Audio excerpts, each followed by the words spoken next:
Hi, and welcome to Unfiltered and Unbound. I'm Kate, I'm Karen. I'm Sarah. and honestly, we're glad that you're here. So pull up a chair, grab your coffee or something stronger if that's your preference, and join in the conversation.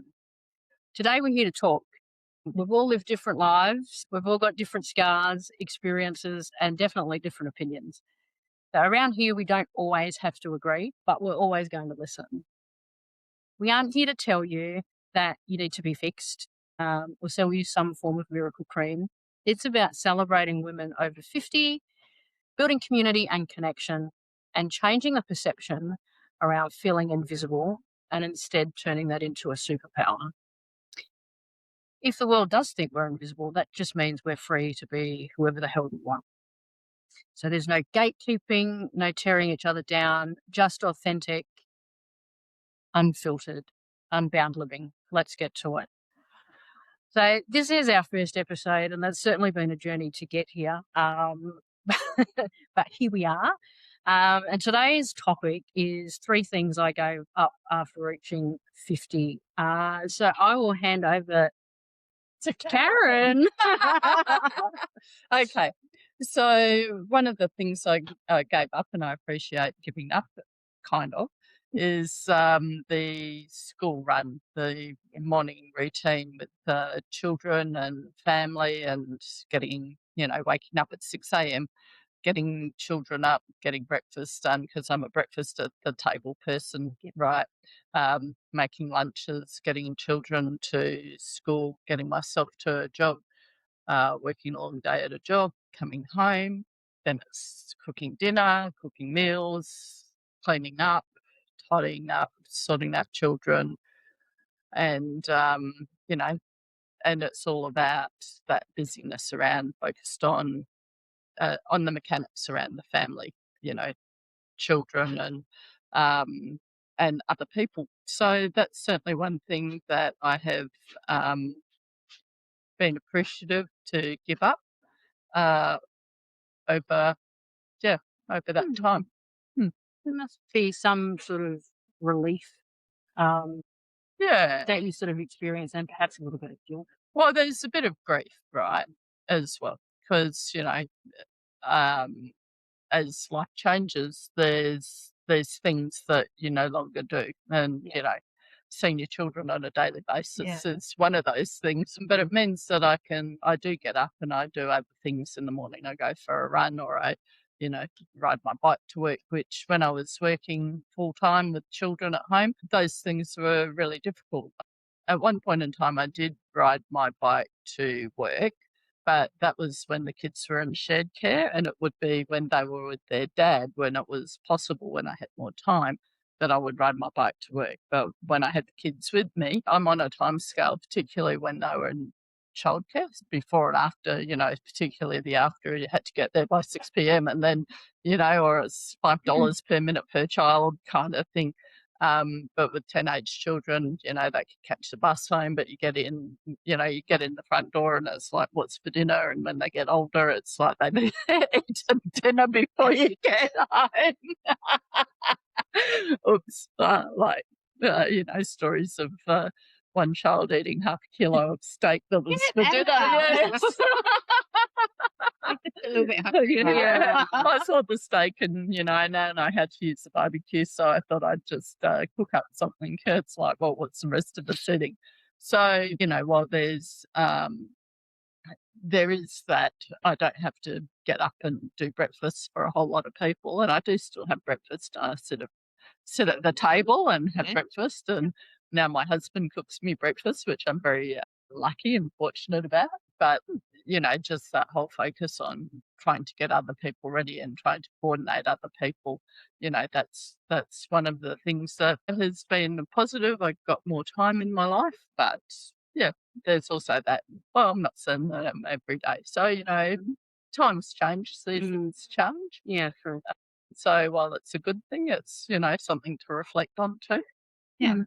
Everything. Yeah. There's positives and negatives about everything. And if it gives you something good to reflect back on and more time for breakfast and fun things like cycling, then Yes. that's And good. funny. You tell we're cyclists. Yeah. That's how we met. Yeah. So yeah, there you go. Yeah. Mm. That's cool. That's Yeah. cool. Sarah, I actually struggled with this question, this topic. I really did, because I was like, oh, so 50 for some of us is a lot further away than it is for some of the other of us. I was like, what did I stop when I was 50 or around 50 or whatever? And I think a lot of the changes that I made around 50 for me were about recognizing or being influenced, or I guess being concerned about other people's preconceptions or ideas or comments on how I live my life or what I choose to do with anything, whether it was with my career or financially or, I don't know, with my social life. So I kind of stopped, I didn't stop caring about what people thought of me or think of me, but I stopped letting that influence my life. So if somebody doesn't like the color of my hair, well, you know what? That's fine, because everybody's entitled to their opinion, and it really doesn't bother me. If somebody doesn't like the way that I dress, or if somebody thinks I should wear makeup when I don't wear makeup, it's not, it has no influence on my life anymore. Like, I'll recognize their opinion because we all have opinions, but it doesn't direct what I do necessarily. And some people have great opinions and considerations and ideas, and that's okay. And I do listen. I'm not so self obsessed, maybe, or self centered that I think I don't need to listen to other people's opinions, but I don't let the negative stuff influence me. I don't let the negative stuff impact me as much as I did. Maybe, I was that kid with weird hair who wore glasses from an early age. And when you're young, that stuff is really hard to deal with when you're that odd one out. But I think the older I get, the more of the odd one out that I become, the more I embrace that. So I'm loving this life that I have. So do you feel you're able to be your more authentic self? Yeah. Yeah, absolutely. Absolutely. And I remember when I was working, I had this a person in my team who I really, really respected and who'd known me for quite a long time. And at one point she said to me, "You are not the person that you used to be, and you are not the person that you really are." And and it probably was around, this sort of 50, early 50 age. And that, more than maybe anything else anyone said to me, made me look at myself and take on the changes that I needed to go back to being who I really am. So yeah, I think so. What did you give up, Kate? What did you change? Oh, yeah, I had there are a couple of there are a couple of items that I had actually had on my list. And one of them was people pleasing. So, I don't know whether it's old enough or young enough to remember that time when, the conventional wisdom around was a child should be seen and not heard. Little girls don't make waves. Get back in your box, So I think that sort of growing up with those type of the guidelines, I will say, probably led me to be a bit of a people pleaser early on. But it was like an epiphany, I think, after 50. It was like a switch had been flipped, and quite frankly, I just really didn't give a fuck anymore. You know what? I'm over it.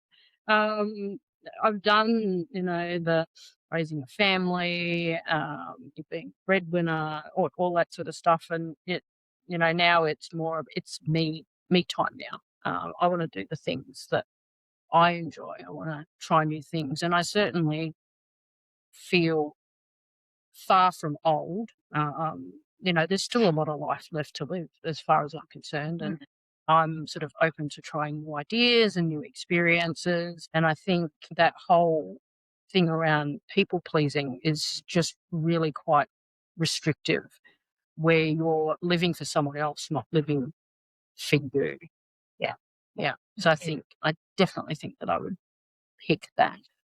And I think that's probably true for all of us. So certainly, like, that does count with what I was speaking about. But I'm sure that's true for you. I grew up with all those scripts around children not seen and not heard, that, you eat everything on your dinner plate, or you get it for breakfast tomorrow.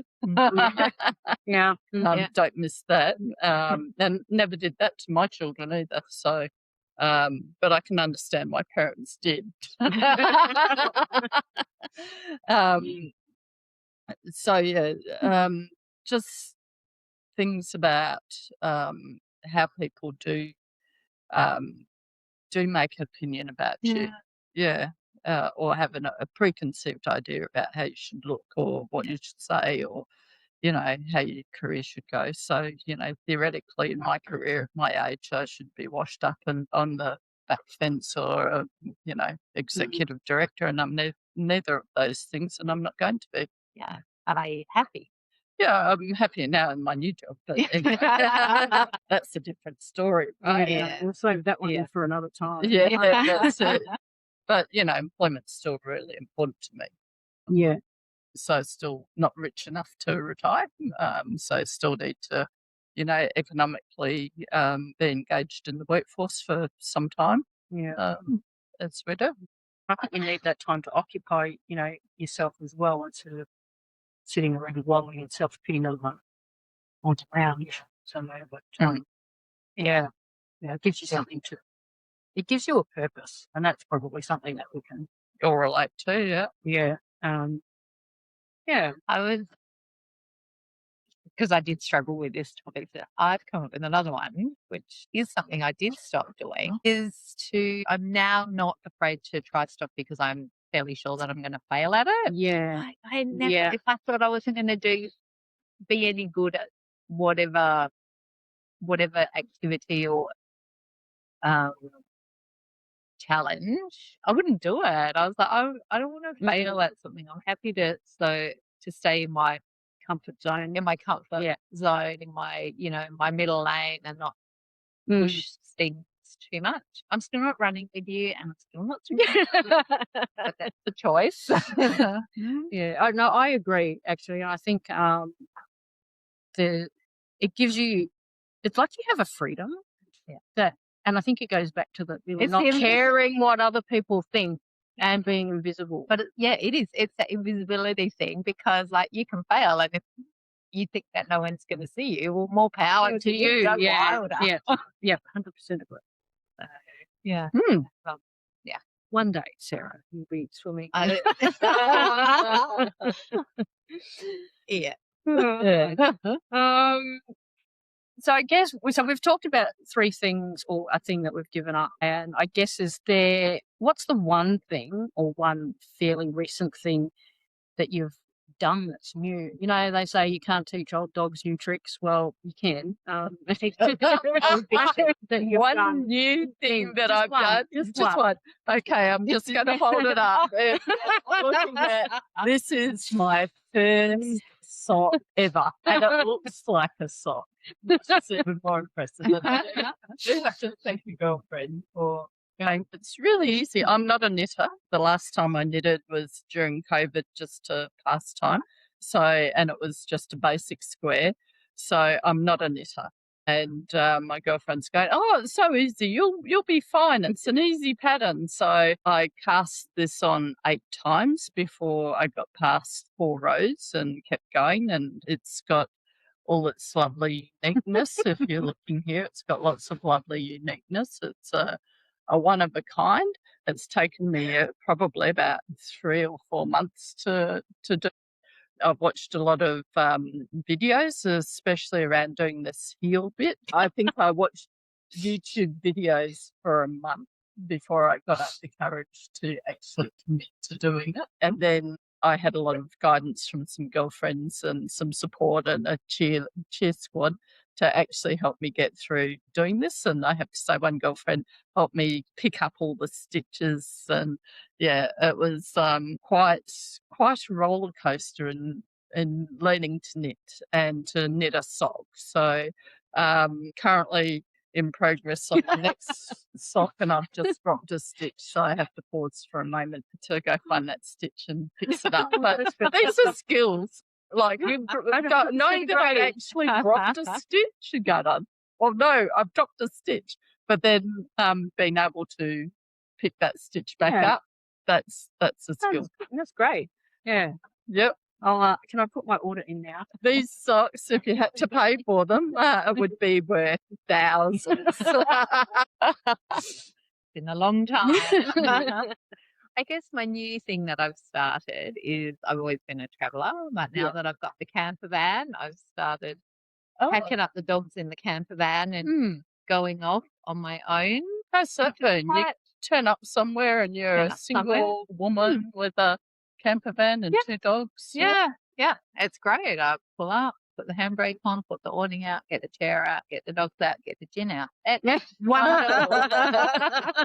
You get the gin out first. No, otherwise the awning and the chair doesn't go out. Yeah, right. So I quite like just having these little adventures. So I have to be big adventures to the other side of Australia, and I actually have no intention of doing the big lap because that's not the thing. I have intention of going to random events and maybe exhibitions, more kind of is me. But I think just that taking a breath and going out on my own, and again, it comes back to that no fear of failure. Like if something goes wrong, something goes wrong and you resolve it. People are friendly. Most people are so friendly and very supportive. There's also a load of women traveling on their own. So it's almost like there is a community already. But yeah, it's just a bit of fun. And what's really great, I don't have to do what everyone else tells me that I have to do. I think that's I the don't best have part. to see the same thing that everybody else has to see. If I want to turn down a random road, then I will turn down a random road and see what's at the end of it. So I think that's probably one of my new fun adventures. And even just to stay in WA. WA is huge. There's so many quirky little opportunities. I'm going with that today. Next week it could be something completely different. And that's the whole idea, I think, is it's always having something fresh and new to do to keep you young, you know. Changes as a holiday, they say. So. Absolutely. All right. I guess my new thing was this podcast. I think that's conning my friends into it. So this started as a bit of a random conversation. That we had. It may have been a bit more random for Karen and I. We're 100% supportive of you doing it. Yeah. And here we are then. It was interesting. I got the idea because I had actually been looking for a podcast that was around my demographic, so age group that I could relate to, and I couldn't find anything. Plenty of podcasts with young 20, 30 somethings who are raising a family, or sort of just getting into the chunky part of their career, and I sort of I've been there, I've done that, and I didn't want to listen to a podcast. It just wasn't relatable to me. So I'm a big believer in representation matters, and if no one out there is doing it, I may as well do it myself. So that's was the reasoning behind that. And I happen to inspire 2 of my friends to participate with me as well. So that's my current new thing. It could be different next week. We'll see what happens with that. But I think now it's time to give the listeners a bit of a challenge, or a key takeaway, and have a think about, and perhaps pop in the comments below, one thing that you gave up after turning 50 and a call to action on one new thing to try in the next month. You know, if there's something that you've always wanted to do but been too scared to, as you know, Sarah says, fear of failure, just pretend no one's watching. And that's how I dance. Go ahead and do it anyway. Yeah. So thanks for hanging out with us today. If we challenged you, great. If we made you laugh, even better. So remember, we don't always have to see eye to eye. Our goal is to leave you feeling a little more seen and a lot more capable of living your own unfiltered life. So go out there, try that thing that you've always wanted to try and that you've been putting off. And remember, you aren't invisible. You're just getting started, and we'll chat again soon. Bye.